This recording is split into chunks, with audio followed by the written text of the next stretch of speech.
After completing the carbon cycle, we will move on to the oxygen cycle.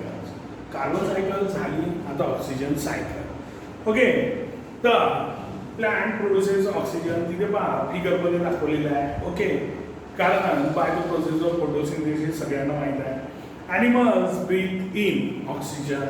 जेव्हा animals inhale करतात, breath करतात, तर oxygen आतमध्ये घेते आणि CO2 सोडतात. सगळ्यांना माहित आहे, 9व्या वर्गात आहे, त्यामुळे माहितच आहे. ॲनिमल्स गिव्हन आउट CO2 आणि मग रेस्पिरेशन मध्ये ऑक्सिजन इनटेक आणि CO2 इज गिव्हन आउट. मग हा CO2 जो आपण रेस्पिरेशनच्या थ्रू आउट केलेला आहे, तर तो this plants absorb CO2 and producing food material. आणि मग ते प्लांट्स CO2 ॲब्सॉर्ब करतात आणि मग फूड मटेरियल प्रोड्यूस करत असतात. तर अशी ही ऑक्सिजन सायकल आहे. आणि म्हणूनच आपण ह्या ज्या सायकल्स आहे एकमेकांपासून वेगळ्या करता येत नाही असं पहिले शिकलो होतो. तर it is oxygen forms 21% of the atmosphere. सगळ्यांना माहित आहे की ऑक्सिजन ॲटमॉस्फिअर मध्ये 21% आहे, 21%. Nitrogen is 78%, so both constitute 99%. In 1% rest are there. मग बाकीचे कार्बन डायऑक्साईड येईल, मग वेगवेगळे गॅसेस येईल, यांचं पर्सेंटेज 1% आहे. 78 nitrogen is there 78%, while oxygen is 21%. Okay, it is also present in the hydrosphere. हे पाण्यामध्ये पण असते. ओके, जलावरण. So oxygen is present in the hydrosphere, कारण वॉटरचा फॉर्म्युला आहे H2O, so oxygen is there. Then and lithosphere. आणि मग लिथोस्फिअर की शिलावरण, त्याच्यामध्ये सुद्धा ऑक्सिजन असते, कारण वेगवेगळ्या कंपाऊंडच्या स्वरूपात ही CaCO3, calcium carbonate is there, but oxygen is there. So, circulation and recycling of oxygen within the biosphere. Circulation and recycling of the oxygen within the biosphere. की बायोस्फिअर जीवावरण यांच्या दरम्यान सर्क्युलेशन होते कशाचं, ऑक्सिजनचं, and that is called as the oxygen cycle. So circulation and recycling of the oxygen, it is within the biosphere, is called the oxygen cycles.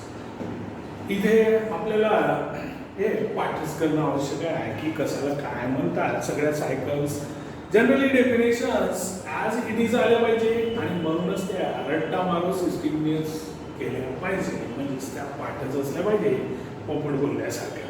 Than this cycle too includes both the biotic and abiotic components. पण या cycle मध्ये सुद्धा Biotique आणि abiotic components आहेत. पण ही cycle कुठं घडते, तर विदिन द बायोस्फिअरच घडते.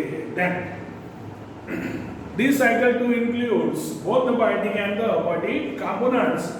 Oxygen is continuously produced as well as used up in the atmosphere. Oxygen continuously produce होत असते आणि यूज होत असते. सगळ्यांच्या लक्षात आलंच असेल, कारण प्लॅंट्स काय करत असते, तर ऑक्सिजन रिलीज करत असतात, कारण त्यांची प्रोसेस फोटोसिंथेसिस सुरू असते, पण त्यामध्ये ते ऑक्सिजन रिलीज करत असतात. आणि लिव्हिंग ऑर्गॅनिझमचा रेस्पिरेशन सुरू असते. That's why it is used, म्हणजे प्रोड्यूस करणं आणि यूज करणं सुरूच असते. Then oxygen is highly reactive. Oxygen highly reactive आहे. जनरली हा कोणत्याही एलिमेंट सोबत इझिली कंबाईन होतो.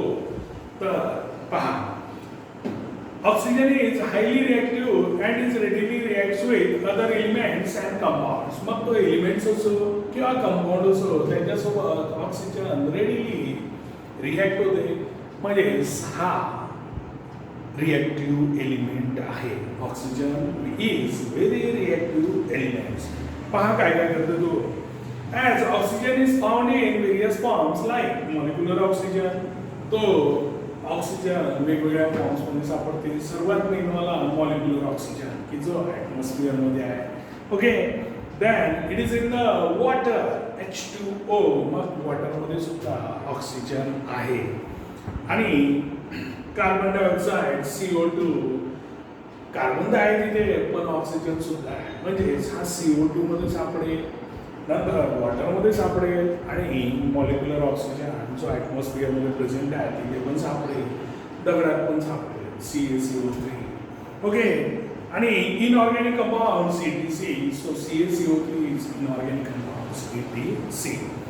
The oxygen cycle of the biosphere is extremely complex. पण जी ऑक्सिजन सायकल आहे बायोस्फिअर मधली ती खूप गुंतागुंतीची आहे, खूप जास्त गुंतागुंतीची आहे. Extremely complex. It is oxygen is release in the process of photosynthesis.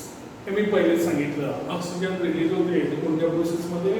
फोटोसिंथेसिसमध्ये.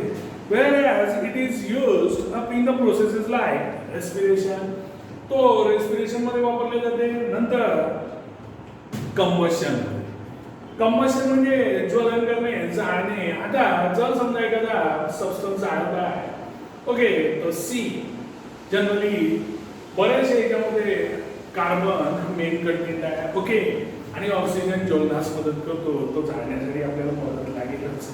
So oxygen is used up there.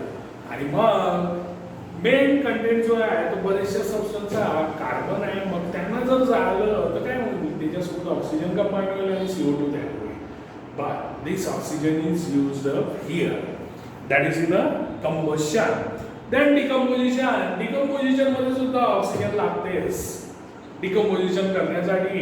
आणि मग त्या ऑर्गॅनिझमला आपल्या वेगवेगळ्या क्रिया चालवण्यासाठी. कोरोजन, की जे काही मेटल आहे, मेटल कोरोड्स होतात, मेटलचं नुकसान होते, तिथे सुद्धा ऑक्सिजनच कंबाईन झालेला असते.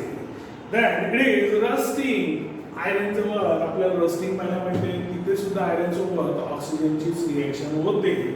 म्हणजेच ऑक्सिजन बऱ्याच ठिकाणी वापरले जाते, रेस्पिरेशन मध्ये वापरले जाईल, आणि combustion, then it is in a decomposition, then corrosion and rusting, ETC. अशा ठिकाणी ऑक्सिजन वापरले जाईल. म्हणून असं म्हटलं जाते oxygen is continuously produced and used in the biosphere. Okay. Then do you know most micro organisms use oxygen for respiration. बरेचसे micro organisms oxygen वापरतात रेस्पिरेशनसाठी, म्हणजे त्यांच्या रेस्पिरेशनसाठी, त्यांच्या वेगवेगळ्या प्रोसेसेस चालण्यासाठी बरेचसे मायक्रो ऑर्गॅनिझम, सूक्ष्म जीव काय करतात? ऑक्सिजन वापरतात. मग अशांना काय म्हणायचं? Such microbes are called as aerobes. AEROBS, aerobes म्हणजे ऑक्सिजन यूज करणारे, use oxygen for respiration. Okay.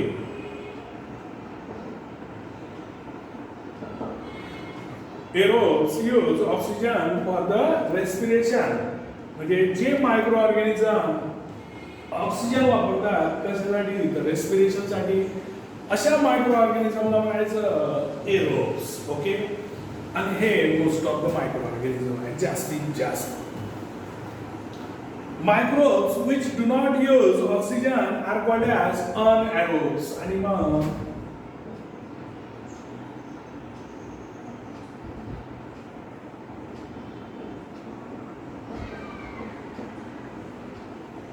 does not use oxygen for the respiration. For the respiration.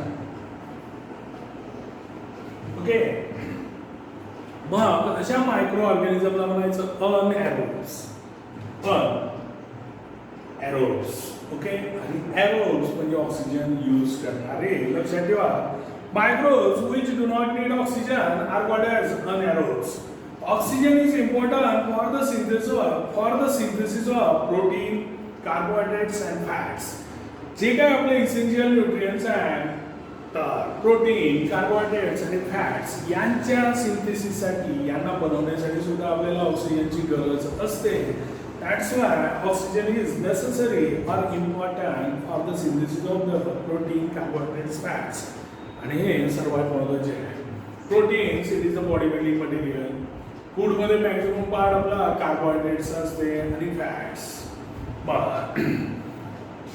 तूप तेल नॉनव्हेज याच्यामधले हे जे fat and is also used in various chemical reactions.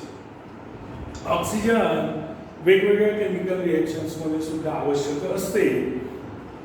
Ozone that is ओझोनचा formula आहे O3 आणि मग हा सुद्धा it is produce from oxygen. Ozone O3 हा सुद्धा ऑक्सिजन पासूनच प्रोड्यूस होतो थ्रू व्हेरियस ॲटमॉस्फेरिक प्रोसेसेस. वेगवेगळ्या ॲटमॉस्फेरिक प्रोसेसेस मधनं ऑक्सिजनचंच कन्व्हर्शन ओझोनमध्ये होते. ऑक्सिजनचा मॉलिक्युलर फॉर्म्युला आहे O2 while of the ozone is O3 and this O3 that is ozone is formed from the oxygen through the various atmospheric processes. So this is all over from the oxygen cycle. Next time the last portion that is nitrogen cycle. So till then